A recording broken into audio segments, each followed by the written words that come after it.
If you're here, that means that you're interested in moving to Spain long term. As somebody who is currently living in Spain long term, I want to break down some of the different visa options that are here and some of the things that I wish I knew about the process of moving to Spain and the visa process. So let's dive in.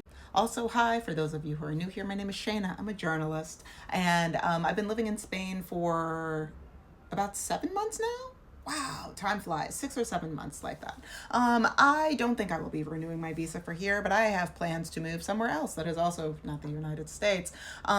That's for another video. But for those of you that are interested in moving to Spain, this is how you do it. These are the different visa options, and more specifically for the student visa, which is I think one of the most highly recommended visa options here. This is what goes into it. I will also be talking about the digital nomad visa, but that gets a little complicated. Oh, also, as a journalist living in Spain, I write a lot about Spain. I'm based in Barcelona, so I mostly write about Barcelona, but I write about the food and wine scene here. So I'll post some pictures or something like that. Anyway, let's dive in. So these are a bunch of the visa options that are here. I don't see anything about the digital nomad visa, but that's okay. I'll dive into that later. So I'm not really going to be talking about the tourist visas if you're a US citizen, because we know why we're all here. You got 3 months if you're going to be moving to Spain using the tourist visa. So we're not going to, there's a lot that you can do with this though, because Spain is one of the countries that you can start your visa process in the country. And depending on the kind of visa that you want, it's actually preferable for you to start that visa process in the country. So for example, for the digital nomad visa, if you start that process in the United States, or you get the digital nomad visa in the United States, you get 1 year. But if you start that process here in Spain and you get approved, you are automatically granted 3 years with the option to renew. So there's a lot that you could do within that 3 months, but there are some things that you need from the States before you hop over. I'll be diving into that a little bit later. Transit visas, we will not be talking about those right now. That's just kind of like a fly-through visa. Student visas, I will be doing a deep dive into towards the end, but we're going to start off with some long-term visas. There's also like an investor visa. So like if you've got a couple €100,000 lying around, then congratulations. But also this visa, I think also colloquially known as the golden visa, a lot of countries are phasing out of. So first we're going to start off with the nonprofit residence visa. Basically, you cannot work. You are not legally allowed to work in Spain with this visa. So this is great for people that have a lot of passive income that's coming in. You do have to have a minimum of €27,000 per year and have private medical insurance, but that's going to be something that everybody's going to have. But this is basically you cannot work in Spain visa. So we need you to have monies coming in other ways. So if you are if you're like, oh my gosh, that sounds like me, fantastic. If it's not you, don't worry, there's other options.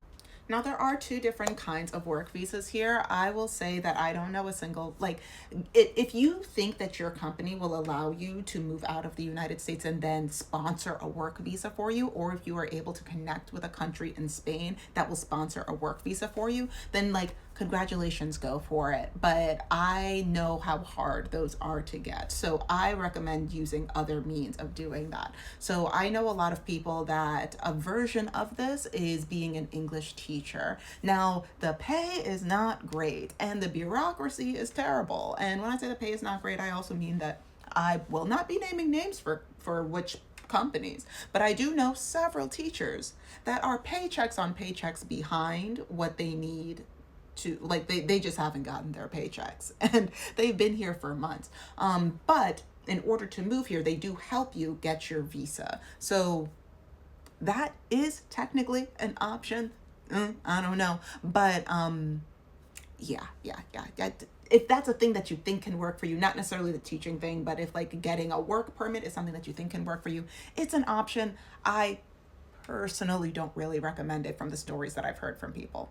I'm not really going to be talking about the family visas. I'm just going to jump straight to the investor visa. Listen, if you've got €500,000 just lying around and you're like, you know what, I would like to invest that in Spain, then you are probably not watching this video. Then this is a hypothetical person I'm speaking to. Your problems are not our problems, but if this happens to be you, then congratulations, give me some money. Now, before I dive into the student visa, I want to talk about the digital nomad visa because I got a whole lot of info on the student visa because that's what I'm here on. The digital nomad visa, as I said, if you apply for it while you are in Spain, you get it, you are granted 3 years. There is an income requirement minimum that you have to make, and you have to be able to prove that you make it for at least 3 months consistently, and that has to be a job that is fully remote. And also the organization that you have, it needs to be like, let's say that you're freelancing for like other companies. You have to have, I can't remember what the letter is, but you need to have a letter from them that basically proves that this company has been in existence for over a year.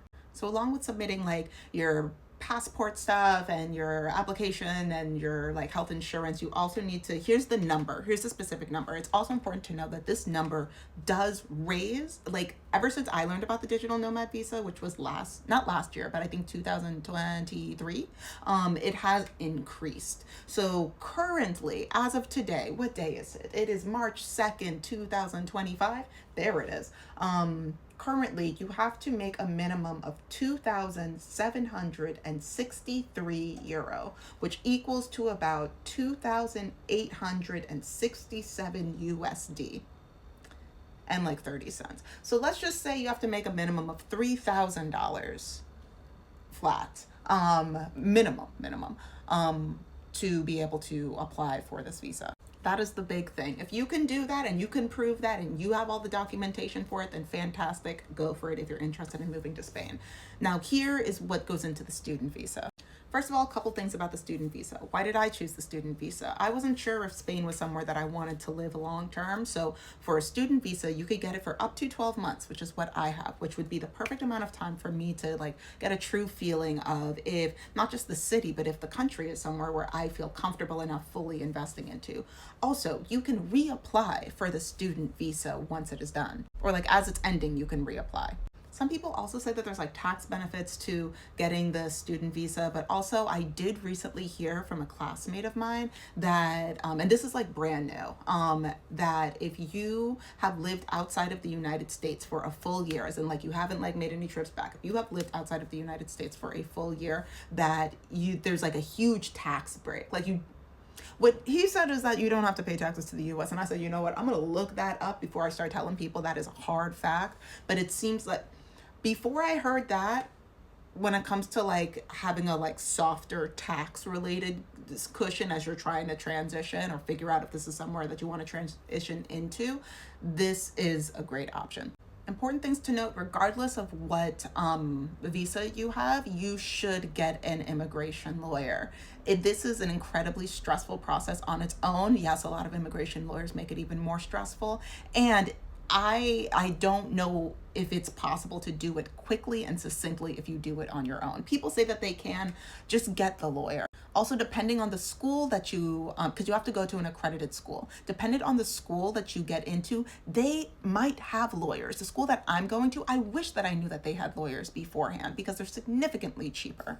And while we're on the topic of general things, also important to know that you will have to get private insurance when you move to Spain. Something that they don't tell you about a lot of the private insurances here is that I don't want to say all because I have not read the fine print of all, but there are many private insurances here in Spain that do not cover assault and that do not cover druggings. Do not ask me how I know this. Actually, if you're on my Patreon on YouTube, then you already know what happened. But like, this is a real thing, and I'm based in Barcelona, and all of the people that I know that have been ashmalted or have been drugged in Spain, it's all happened in Barcelona. So if you're thinking about making a move, just know that like this is a common occurrence here. And I'm not a party girl, so, and neither are one of the other people that, so just important things to know. Oh my gosh. Also, when you are working with an immigration law firm, please, for the love of God, just work with the women. Please just work with the women. I have never cried so much when it comes to immigration things than working with a man in an immigration law firm. I cried during class. I was crying writing emails. And then the other, oh my gosh, I'm running out of time. If you want to know about all of the like different things that you need for this student visa, go to my Patreon. Also, there's so much more information on there. Please, for the love of God, stay safe out there.